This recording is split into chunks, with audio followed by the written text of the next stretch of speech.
دوستان سلام. من امروز اومدم لایبرری. وقتی میام اینجا بعضی وقتی میرم قسمت کتابای کودکان یه نگاهی میکنم، بعضی وقت کتابای خیلی جالبی پیدا میشه. امروز به یک کتابی برخورد کردم، گفتم بیام به شما هم نشون بدم، داستانشو براتون بگم. کتاب در مورد یک گربه است که یک ماشین نوعی میخره و بعد میره بیرون، یه قورباغه رو میبینه، میگه چه ماشین قشنگی، میشه منم سوار بکنی. سوارش میکنه، دوباره دو تا گربه دیگر رو میبینه، اونم هم سوار میکنه و همینجور هرچی میرن جلو امساهو میبینن، یه اردک رو میبینن و همینجور هر دوستی رو میدیدن که درخواست میره سوار بشه سوارش میکردن. همشون به هم میچسبن که جای همدیگه بشه. یه ماشینش پر میشه، میرفتن میرسن به یه جایی که اتوبوس گذاشته بودن برای فروش.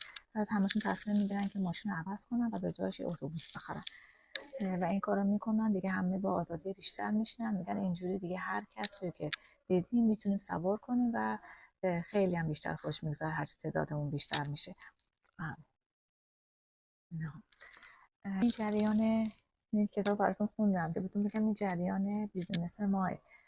بیزینسی که ما داریم انجام میدیم صورت آنلاینه، بین المللی، از همه کشورهای دنیا توش هستن و قشنگترین قسمتش همینه که افراد با هر بک‌گراندی که هستن، از ملیت های مختلف، رنگ پوست های مختلف، زبان مختلف، شغل های مختلف، همه با هم دارن در کنار همین کار آنلاین رو انجام میدن. همه با هم به یک کامیونیتی بزرگ وصل هستن، همه به هم دیگه توی این مسیر دارن کمک میکنن که افراد به اون موفقیت هایی که میخوان برسن. این نیست که رقیب هم دیگه باشن و کسی بخواد از کسی جلو بزنه و این خیلی قشنگه. من اینو واقعا جایی توی هیچ بیزینس دیگه، چه آنلاینش چه آفلاینش، اصلا ندیدم.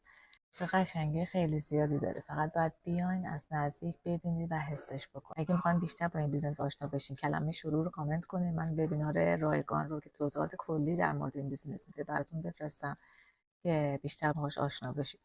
اگرم که بخواین عمیق‌تر بررسی کنید، میتونید وارد دوره آزمایشی بشید که اونجا به همین کامیونیتی که گفتم، کامیونیتی بزرگ جهانی وصل میشید، با افراد مختلف میتونید در ارتباط باشید. سوالی دارید میتونید ازشون بپرسید، درآمدشون رو میتونید اونجا ببینید و هر آنچه که نیاز دارید برای این بیزینس بدونید در دوره آزمایشی شما اطلاعاتش رو به دست میارید. فقط کافیه پس به من پیام بدید. منتظر پیامتون هستم و توصیه میکنم بیاین بررسیش بکنید.